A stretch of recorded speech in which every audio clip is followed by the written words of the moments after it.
Guys, wag muna kayo magsa-subscribe, magla-like, magsi-share kung hindi nyo napapanood ang video na ito. Ngayon kung napanood ninyo, natapos nyo ang video, tapos nagustuhan ninyo at nakatulong sa inyo guys, saka na kayo mag-subscribe, like, and share. So, shout out mga ka-road trip. Ngayong araw nandito nga pala ako sa biyahe. Tapos, dito nag-stop over kami dito or dito sa beach. Ayan o. Dito nga pala ito sa Surigao guys. So, ayan yung labas niya. So, hapon na nga pala ngayon guys. Kaya ako nag-video ngayon. Wala naman akong ginagawa. Gusto ko lang mag-share sa inyo. So, ito yung mga i-share ko sa inyo guys para makatulong naman sa inyo guys. Ito sa atin mga sasakyan guys or sa inyong mga sasakyan. Doon lang ito guys sa mga tao na bago pa lang nagkaroon ng sasakyan at doon pa lang sa mga tao na bago pa lang natuto sa pagdadrive or hindi man lang sila dumaan sa tinatawag na DDC or Defensive Driving Course or tinatawag na hindi man lang sila nagkaroon ng pag-aaral tungkol sa mga sasakyan. So bigla lang sila nagkaroon ng sasakyan kasi gusto nilang bumili. Ayan, gusto lang nila na magkaroon ng sasakyan. Pero hindi nila alam yung mga pwedeng kaharapin nilang problema pagdating ng panahon. So ito guys, i-share ko lang sa inyo para naman magkaroon tayo ng silbi dito guys. Magkaroon naman ako ng silbi sa inyo since nagbablog naman tayo, gumagawa tayo ng mga video patungkol sa mga sasakyan. So ito guys, kung kayo ay bago pa lang nagkaroon ng sasakyan, bago pa lang kayo nakabili ng sasakyan, kayo ay mga bagong driver o nag-apply sa mga kumpanya, ito yung mga dapat ninyong tandaan guys. Ito yung mga dapat ninyong gawin. Halimbawa guys, bibiyahe kayo. Ugaliin yung mag-check ng sasakyan. Sa ilalim, ikutan nyo yung sasakyan. Sa ilalim ng sasakyan. Kasi hindi natin alam, mayroon palang natutulog doon sa ilalim ng sasakyan. Yung pag-ikot natin, tingnan natin yung mga gulong.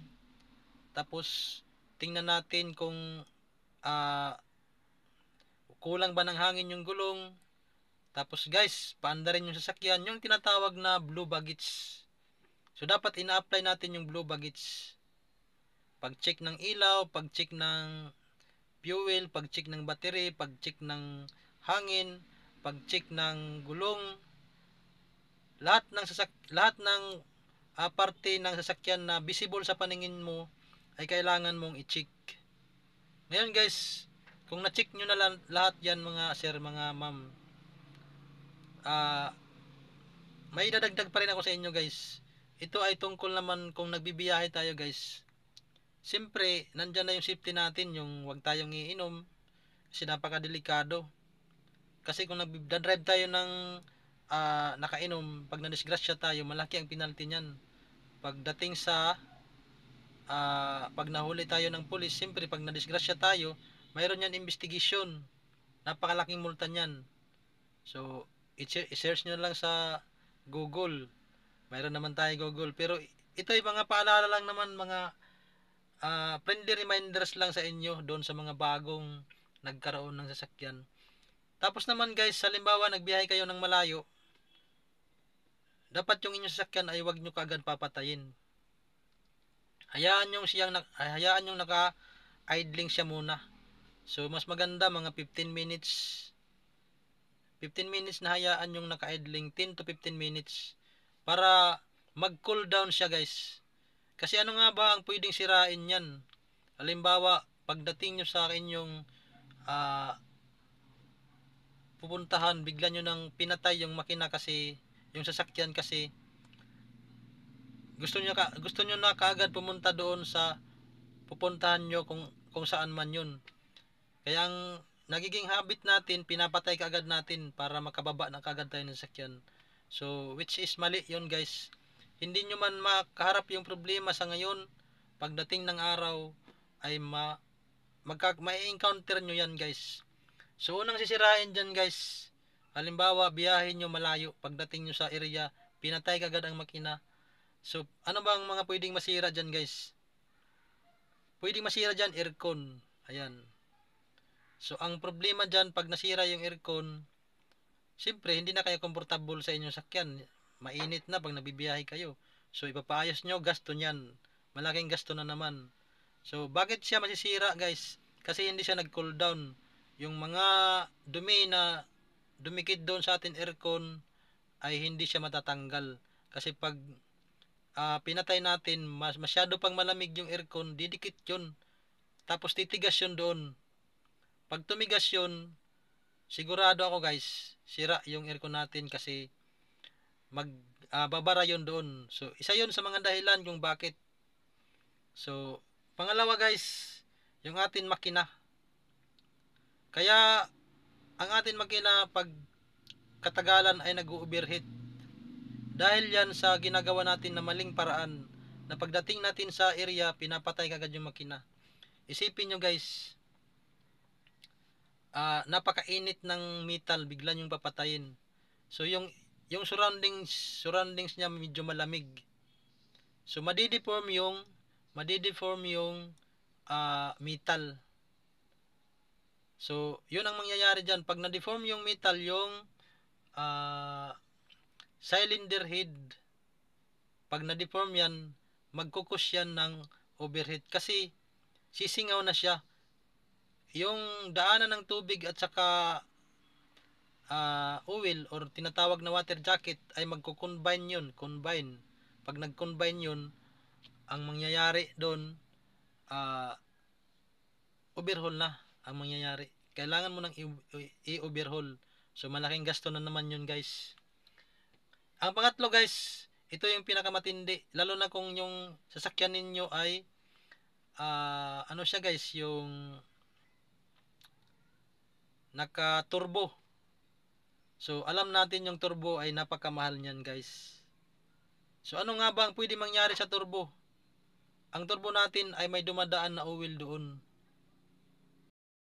Bakit nga ba masisira yung atin turbo? Kasi guys, may mga oil doon na dumadaan. Yung tinatawag na mga exhaust oil. Kung baga tumitilapon lang siya ba? Ngayon, nandoon siya.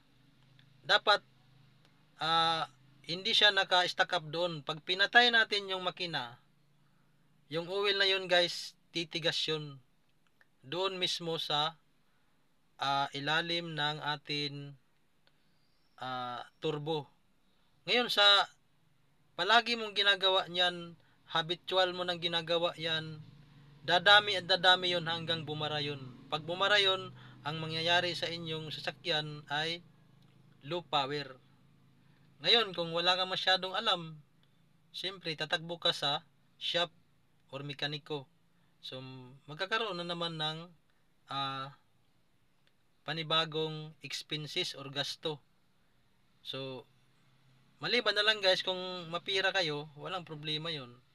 Pero kung yung budget lang din, yung pang maintenance nyo sa inyong sasakyan, ay malaking tulong na rin itong video na ito para maiwasan yung mga ganong sira sa inyong sasakyan. So actually, maraming mga dahilan na bakit hindi mo dapat patayin agad yung makina pagdating mo doon sa area. Maraming dahilan yun. Pero ito lang yung tatlo ang nakikita ko na pinakamalaking bagay na pwedeng masira yung inyong sasakyan at pinaka-major na pwedeng magkaroon ng problema ang inyong sasakyan. Kaya ito sinishare ko sa inyo guys. Doon lang naman sa mga gustong tumingin sa video na ito. Doon sa mga gusto lang matulungan. Kung kayo ay mga bago pa lang pagdating sa pagkakaroon ng sasakyan, pagmamaniho ng sasakyan. So, itong video na ito ay makakatulong sa inyo guys. So, kung hindi nyo man masyadong makuha yung sinasabi ko, ito lang yung tandaan ninyo. Pagdating nyo sa area, huwag nyong papatayin kaagad ang inyong sasakyan. Mga 10 to 15 minutes, hayaan yung naka-idling. So, yun lang. Kasi, malaking tulong yan sa inyong sasakyan guys. Hindi kayo magkakaroon ng problema as soon as possible. Yung sasakyan ninyo, maglalast siya. Kung magkaroon mo ng problema, matagal na panahon pa. Hindi kagaya kung habitual yung ginagawa na pinapatay nyo kagad yung inyong sasakyan, madaling masira yung inyong sasakyan, lagi kayong nagkakaroon ng gasto. So ayun guys, maraming salamat sa panonood. Sana nakakuha kayo ng kunting kaalaman dito sa video na ito guys.